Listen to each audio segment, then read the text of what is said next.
our interview with Texas Rangers manager Bruce Bochy. Good morning, sir. Good morning. Good morning. How's it going? We're doing okay. Now, I've always been curious about this. I don't know if I've asked you this before, but we've got a day game today. I'm sure it could be a little different if the roof's open or if you're playing outdoors. Do you like the day game as opposed to the night game, or do you prefer the night game because you just get into that routine and that's a lot of times when you'll play? You know, I've always liked day games. I don't know. I guess probably because that's when I played a lot, those Sunday day games. But no, I'm good with day games. I mean, we're flying out after the game. We are off tomorrow, so we could have had a night game. I'm guessing the players' preference probably would have been have a day game today. It just breaks it up a little bit, gives you a chance to relax in the evening, have a nice dinner, whatever. There will be some families, I'm sure, going to Cleveland since we have a day off there. Now, Chris Young was on our station on Monday, and he was just talking about the season in general, and he said, this is not what we expected, and I expect our players to be as equally embarrassed as I am about how we've played. Do you think that's a fair way to put the season, and do you get that sense in the clubhouse?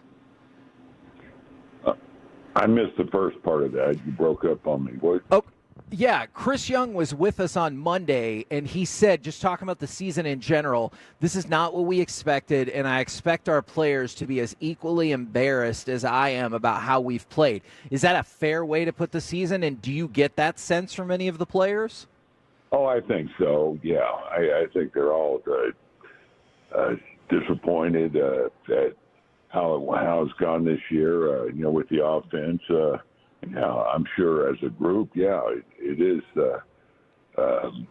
embarrassing for us to, play the way we did last year and, to end up having the season go like this. And it's not over, but I'll say this, I check with guys, if they need a day, whatever, they all want to play. They all want to try to finish strong. And I think that's important for the club, for the fans, for all of us. And, you never know. You still could get on a crazy streak. We've been saying that for a while, but ran into a buzzsaw last night, obviously. But, I think we got to look at, each of us got to, look at each other and, ourselves and us as a group collectively and just say, hey, we got work to do. And I've said, this game is for the humble or the guys who are about to be humbled. And, it's a humbling season for us. Boch, as a lifelong Rangers fan, we never experienced what we experienced last year. All three of us been, amazing. Since we were a kid, it was the pinnacle of our Rangers fandom. And the other thing is, we've never experienced defending a title either. And, you've gone through that a few times. How trying is a season after defending a title? It's got to be a long off season. I've just always been curious of, is it kind of this like a little bit of a lull after that, or how do you get the guys to rally back after winning the big one?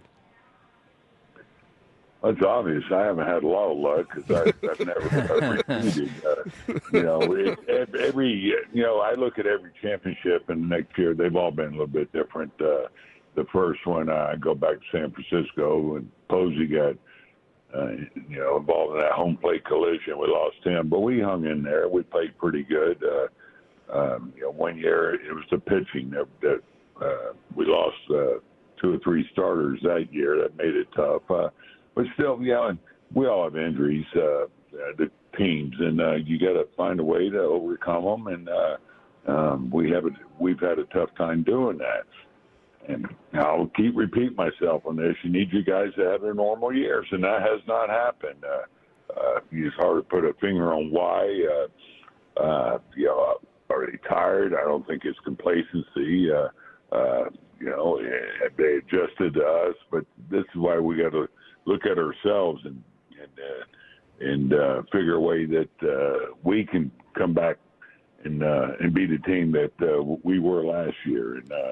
And that's what we're hoping to do here the next 6 weeks is figure that out now, so we go to the off season and have a lot of confidence about where we're at and the guys that we have. Because you look at this core group, it's there's not a better core group, I think, in baseball. But, we're playing up to our standard, and so it's important again that we realize how important these games are, and for us to finish strong. Boch, you talked about having kind of the normal season or ordinary numbers, the numbers that at the end of the year are usually consistent for your players. What's interesting, and I was looking at this last night, didn't know you were going to say what you just said, is I was looking at certain players on your team, and last year they never had a better year offensively in their life, especially if you look at the last 4 years of their career. And this year they've never had a worse year in their career. And so I was wondering, I know you're not the general manager, you're the manager, but when you're evaluating your players and you've been with these guys for almost 2 years, is it tough for you to evaluate when you look at certain guys and go, well, they've never been better in their life for me last year, and they've never been worse in their career than they are this year? Yeah, these are things that CY and I are talking about, and I know he's talking about with his group. Where we're at with these players, who are they? What's our identity? Both as we look at the individual players and us as a group collectively, on what we want to be, and that can cover everything, not just hitting. It can cover defense, base running, athleticism, of course, pitching, number one thing, but it's pretty obvious this year. I think you can look at the offense. It's just the numbers are way down, and that's been our big issue. As you saw last night, we didn't see many games like that. So, but to your point, now you have to evaluate. Okay, are we the team that we were last year, or are we closer to being in the middle between this year and last year? And so, these are decisions that we have to make in areas that we need to get better at, where we can get better. And again, you look at the position players on the field. I mean, these are our guys, and so this is what we got to address and find a way to get back to where we were last year. And trust me, the hitting guys are working every day, man. They're trying to find a way to come out of this thing. And but I will say right now, as a group, they've been beat up, and they're fighting hard to come out of it, I think. But it's just been going on really for the most part this season, and so I think at the end of the season, these are going to be some tough discussions and decisions on what we end up doing. Okay, so this is something I was also wondering, Boch. I don't think I've ever seen you write into a little notebook. I've watched as much as I can. I don't think I've ever seen that.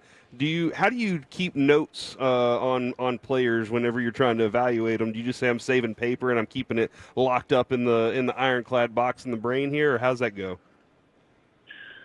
Well, mostly, you're just keeping it, in your brain. I mean, you're not writing down notes on your players. You know them. There's times when, during the season, things happen that, we need to fix. I'll write down on things we want to work on. Okay. It can be anything. For example, that bunt defense yesterday, a couple of days ago, 3 days ago, and Josh knows he's got to come get that ball. We didn't. But, just little things that I like to jot down. So now during the winter, I have them down, and as we go in spring training, hey guys, this is what as I talk to the staff, these are things that we got to get better at. So anyway, but for the most part, you won't see me write down notes during the game. I like to get locked into the game and watch it, and if I'm looking down, write notes, I feel like I'm missing something going on. So I just focus on the game, and that's why you have the prep before the game and all your meetings to get ready for the game. So to me, if you're having to write down stuff on what you want to do during the game, you really haven't spent time before the game to prepare for it. So, Boch, when I played, obviously there were no iPads in the dugout, so that makes me really old. What would happen if you played one game where you said no iPads in the dugout, we're all going to watch the game, and we're all going to kind of, I guess, do it old school, where everybody's really engaged in the game and not maybe looking at their previous at-bats, or I don't know exactly everything they're looking at on the iPad, but they were just kind of sitting down or kind of standing on the top step and just kind of watching the game and being, like you're saying, totally engaged in the moment of the game. Yeah, you sound like me during the game. Let's throw those iPads away. Actually, yesterday, they were down for the first 3 innings, so that wasn't working either. And then they came back on. But, no, there are teams that have, taken them out. We talked about that, cutting it down, trying to keep things simple. As you said, get involved in the game, watch the game, and I'll be honest. I would be fine. Baseball said no iPads in the dugout. I would be good with that.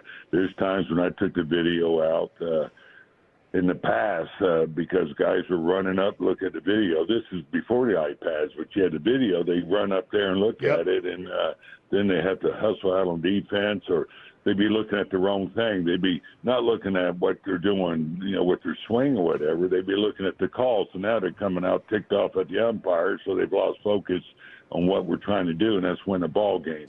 I think that's a legit point there. Yeah, sometimes I think it would be good. Just put the iPads down. Let's play like college girls softball game. You see how they're all on the rail yelling, screaming. They got chance. Yeah, it's fun to watch that. Now, I know the other night Dane Dunning got removed from his start, and there was concern about a dip in velocity. Any updates on how he's feeling or what he's told you about how he's feeling? He's feeling well.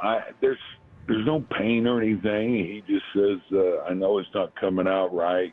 And so we had him looked at. He passed all the tests. He's fine there. He thinks it's mechanical. He and Mike Maddox are working on some things now to get back to where he needs to be with the stuff and the location. But, when he's throwing well, he's 90, 91 with that sink. But, it was coming out of 87, 88 in that area. And, and the amazing thing, going back to that game, is how well he was staying off the barrel, even getting strikeouts until the 3-run homer when he hung that slider. Now, to stick with pitching, Tyler Mahle went on the injured list, and y'all activated John Gray. I'm curious for both of them. Are you more cautious with Tyler Mahle just because of the lack of pitching and what he's come back from?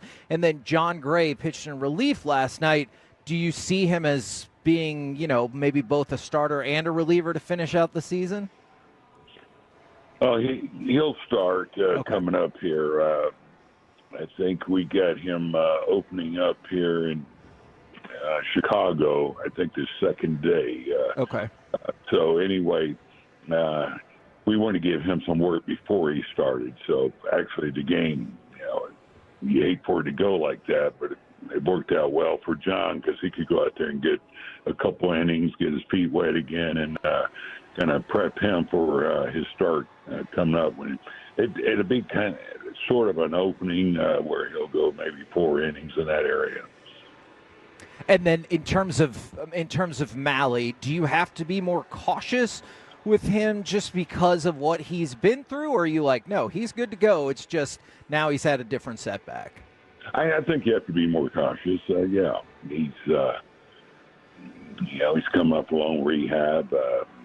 We want to find out exactly if there's anything going on, and so that's why he's getting this 15 days. It could be longer. Once we find out all is well with him. I talked to him yesterday. He feels nothing in there. He says, in fact, it feels great today. But anytime you have a guy that's coming off a major surgery like that on a Tommy John, you got to be careful. They're going to have their ups and downs, and they may need a break, and we think that's the case with him. Well, we appreciate the time as always. Obviously, y'all got a game coming up in about 3 hours, so good luck, and we'll catch up with you next week. All right, guys. Good talking with you. Thanks.